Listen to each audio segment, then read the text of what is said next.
स्वामी माऊली, हे दुःख कधीच संपणार नाही का? जसा उजेडासोबत अंधार, सूर्योदयासह सूर्यास्त, पूर्वेसह पश्चिम, तसंच सुखासोबत दुःख असतं बाळा. काय समजलीस? अगं दुःख आहे म्हणून तुला सुखाची किंमत आहे, नाहीतर फक्त सुखात नाताना मनुष्यनं माजतो. आता आपण कितीही उडालो तरी शेवटी यायचं कुठे? जमिनीवरच, नाही का? आणि हे जमिनीवर आणण्याची जाणीव हे निव्वळ दुःख करून देतं. त्यामुळे सुखासह जाणीवेचा ओलावा म्हणून हे दुःख प्रकट होत असतं. आणि या दुःखाची रूपं ही तुझ्या कर्मावर अवलंबून असतात. पण मग मी प्रामाणिक राहून अगदी सगळं काही नीट करून माझ्याच वाट्याला हे दुःख काय येते स्वामी? तीच तर तुझी कसोटी आहे ना. त्यात टिकून राहायचं.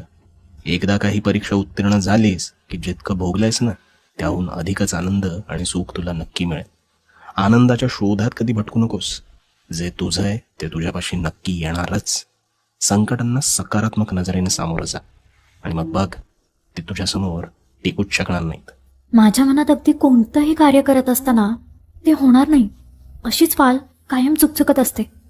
ते का बरं? हा सर्वस्वी तुझ्या मानसिकतेचा अभाव आहे.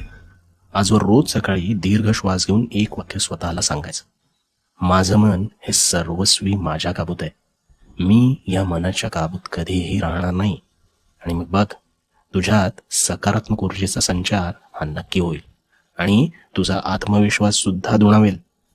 स्वामी, असेच कायम पाठीशी उभे राहा.